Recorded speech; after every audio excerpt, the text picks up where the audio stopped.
Hello my dear student, आपका हमारे इस YouTube channel magic study bye Sachin में वेलकम है। आज की वीडियो में हम कक्षा 9th का अध्याय नंबर 11 और सब्जेक्ट हमारा जो है वो गणित का है। पृष्ठीय क्षेत्रफल और आयतन के प्रश्नावली 11.1 को हल करेंगे। लेकिन 11.1 को हल करने के लिए सर्वप्रथम 11.1 में जितने भी फार्मूले लगेंगे उस फार्मूले को हमको गहन अध्ययन करना पड़ेगा, क्योंकि बिना उन फार्मूलों को गहन अध्ययन के हम कोई भी क्वेश्चन उसका नहीं लगा सकते हैं। तो चलिए उस क्वेश्चन को हल करने के लिए सबसे पहले जो उसके फार्मूले उस फार्मूलों को हम अध्ययन करते हैं। तो हमारा जो पहला फार्मूला इसमें लगता है वह है शंकु का वक्र पृष्ठीय क्षेत्रफल। यहाँ पर है पहला फार्मूला यही है, शंकु का वक्र पृष्ठीय क्षेत्रफल बराबर पाई आर एल, जहाँ पाई जो है इसका मान नियत होता है, यानी कि पाई का मान 22/7 या 3.14। क्वेश्चन में कहा अगर कहेगा कि पाई का मान 3.14 रखो तभी 3.14 रखा जाएगा, अन्यथा 22/7 ही रखा जाएगा हमेशा। और आर क्या है, शंकु की त्रिज्या है, और यल क्या है, शंकु की त्रियक ऊंचाई है। शंकु की त्रियक ऊंचाई हम बता दें आपको, इसका जो फिगर बनेगा शंकु की त्रियक ऊंचाई, यानी कि जो शंकु होता है हमारा कुछ इस प्रकार से होता है, ये ऐसे करके शंकु जो है हमारे ऐसे करके होता है।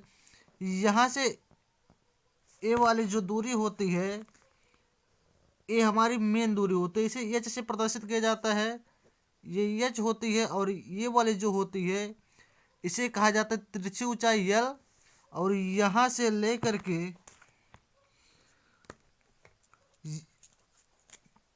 यहाँ जो आप देख पा रहे होंगे, यहाँ से लेकर के यहाँ तक की ये दूरी ये कहलाती है हमारी त्रिज्या आर।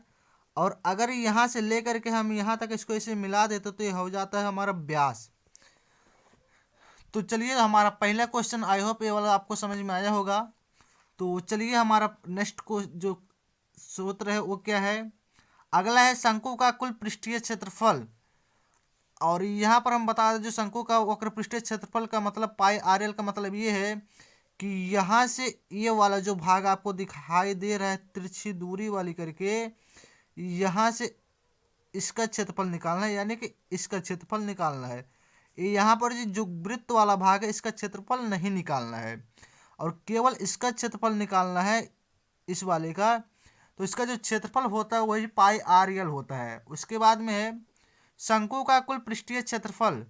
शंकु का कुल पृष्ठीय क्षेत्रफल कहने का मतलब ये है कि इसमें वक्र पृष्ठीय भाग भी है, और यहाँ पर ये पाई आर जो वृत्त का क्षेत्रफल होता है पाई आर स्क्वायर, इस क्षेत्रफल को भी जोड़ना है। यानी कि ऊपर वाला भाग ये ऊपर वाले का होता है क्या, pi R L plus pi R square, वृत्त का वाला होता है पाई आर स्क्वायर। अगर हम यहाँ से कॉमन ले लेते हैं, इसमें देखो पाई आर यहाँ भी है और पाई आर यहाँ भी, कॉमन दोनों में है। तो पाई आर अगर हम कॉमन लेते तो बचता है हमारा क्या, यल प्लस आर बचता है। वही फार्मूला हमारे यहाँ मेन निकल कर आता है, शंकु का कुल पृष्ठीय क्षेत्रफल पाई आर एल प्लस आर, यानी कि वक्र पृष्ठीय क्षेत्रफल इतना और उसके बाद में इतना अगर जोड़ दिया जाएगा उसी को कहा जाएगा शंकु का कुल पृष्ठीय क्षेत्रफल, और यही चीज़ हमें ज्ञात करना था। उसके बाद में हमारा जो नेक्स्ट क्वेश्चन सूत्र है, और यहाँ पर जो बताए हैं अभी हम आपको, आर जो है त्रिज्या है, यल जो है शंकु की त्रिज्या चाहिए, और पाई का मान 22/7 या 3.14 रखा जाएगा। उसके बाद में क्या है, शंकु की त्रियक ऊंचाई यानी कि एल का मान। अगर किसी किसी क्वेश्चन में क्या होता है, एल का मान नहीं दिया रहता है, त्रियक ऊंचाई एल का मान नहीं दिया रहता है, तब क्या दिया होता है, दो चीज़ तब दिया रहेगा आपका, ये दिया होगा यानी शंकु की ऊंचाई दिया होगा और शंकु की त्रिज्या दिया होगा, या त्रिज्या के स्थान पर व्यास दिया होगा। अगर व्यास दिया है तो व्यास का आधा कर देंगे तो त्रिज्या हो जाएगा, अगर त्रिज्या दिया तो त्रिज्या तो सही ही है। तो यहाँ पर शंकु की त्रियक ऊंचाई जो है एल बराबर अंडर रूट में H square plus R square होता है। उसके बाद में जो अगला हमारा आता है इस शंकु की ऊर्ध्वाधर ऊंचाई भी उसी को कहा जा सकता है। और अगला जो है कुछ शॉर्टकट में दिया गया है, यानी कि व्यास और त्रिज्या के रूप में संबंध जो होता है, इसको भी समझना बहुत जरूरी है। क्योंकि कुछ क्वेश्चन में जो होते हैं व्यास जो है, यानी कि त्रिज्या ना दे करके व्यास दिया होता है सीधे, तो यहाँ जो व्यास बराबर होता है 2 गुणे त्रिज्या, यानी कि त्रिज्या का 2 गुना अगर कर दिया जाए तो व्यास के बराबर है। व्यास बराबर 2 गुणे त्रिज्या। अगर यहाँ से हम त्रिज्या को निकालें तो एक गुणे के रूप में, तो अगर इधर हम भेजते तो क्या हो जाएगा, भाग के रूप में हो जाएगा, यानी कि व्यास बटे 2 हो जाएगा। यानी कि अगर हम व्यास का अगर हमारे पास व्यास दिया गया है, तो अगर हम व्यास का आधा कर देते हैं तो हमारा त्रिज्या निकल जाता है।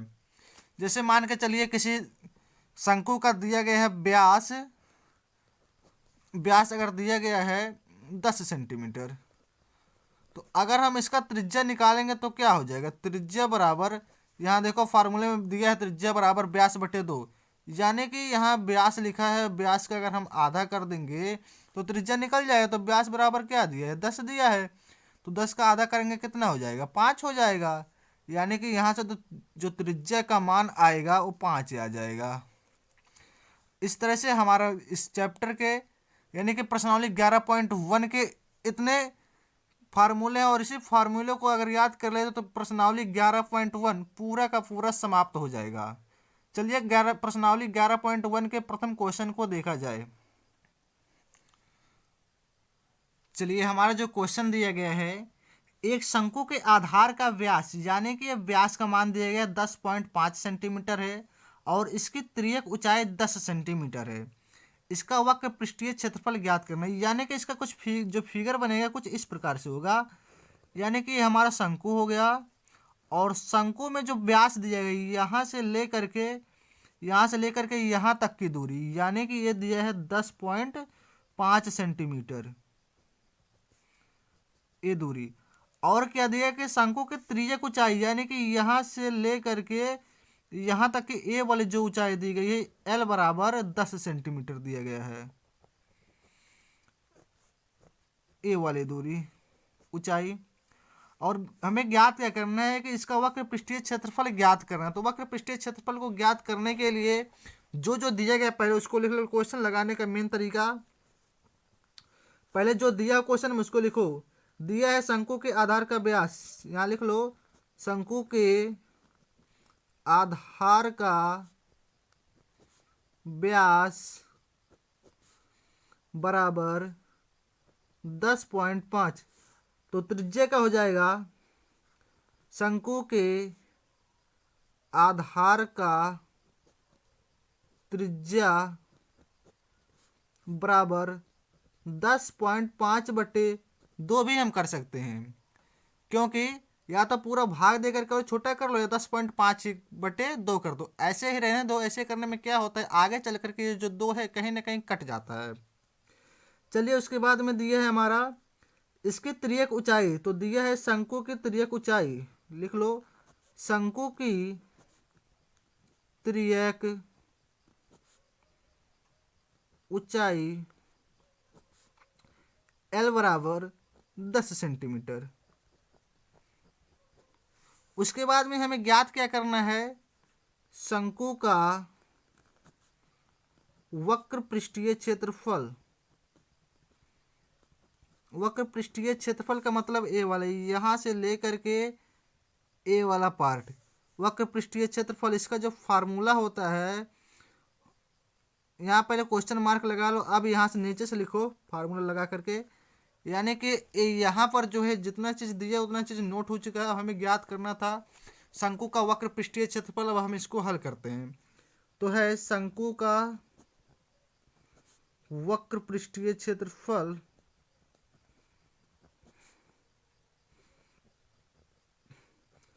क्षेत्रफल बराबर पाई आर एल। यहाँ पर जो पाई का मान है वो 22/7 इंटू में आर का जो मान आया है 10.5/2 ये है, और इसका एक ही बार आर ही स्क्वायर तो है नहीं, तो यहाँ पर 10.5/2 ही हो जाएगा। और यहाँ जो एल का मान है वो 10 सेंटीमीटर है। अब क्या होगा, देखो 2 से 10 कटेगा 5 बार में, हाँ कट जाएगा। और 7 से ए भी कट जाएगा, 15 सत्ते 105, यानी कि ए आ जाएगा 1.5। अब क्या होगा, यहाँ बचा 22 गुणे 1.5 गुणे 5, 22 पंजे 110, 110 गुणे 1.5। यहाँ हम क्या 110 को 11 गुणे 10 नहीं लिख सकते हैं? बिल्कुल लिख सकते हैं। और इसलिए लिखा जा रहा है यहाँ की जो 10, यहाँ देखो यहाँ है 22 गुणे 1.5 गुणे 5, और यहाँ जो 22 लिखा गया है, 22 का गुणा जब हम 5 में करेंगे तो 22 पंजे 110 हो जाएगा, और यहाँ 1.5 और 1.5 हो गया। उसके बाद यहाँ 110 लिखा है, क्या हम 110 को 11 गुणे 10 नहीं लिख सकते हैं? 11 दहाई में 110 बिल्कुल लिख सकते हैं। उसके बाद में यहाँ पर 1.5 लिखेंगे। यहाँ पर 11 गुणे 10 इसलिए कर रहे हैं क्योंकि यहाँ पर जो 1.5 है, यहाँ के दशमलव को हटाने के लिए, जिससे हमारा क्वेश्चन सॉल्व करने में थोड़ा आसान हो जाए। तो यहाँ पर जो है 11 है और यहाँ 1.5, इसका गुणा 10 में किया जाए तो आ जाएगा 15। अब 15 का गुणा जब 11 में हम करेंगे तो 15 दहाई हम 150, 150 और प्लस 15 कितना हो जाएगा? 165 वर्ग, 165 वर्ग सेंटीमीटर। यही हमारा आंसर हो जाएगा। आई होप आपको वीडियो पसंद आया होगा। यदि आपको वीडियो पसंद आया हो तो चैनल को सब्सक्राइब कर लीजिए, मैजिक स्टडी बाय सचिन को। और यहाँ पर आपको class 9th 10th 11th and 12th की सारी क्लासेस उपलब्ध करवाई जाएंगी। यदि आपको वीडियो पसंद आए हो तो चैनल को भी शेयर कीजिए, और वीडियो देखने के लिए आप सभी का बहुत बहुत धन्यवाद।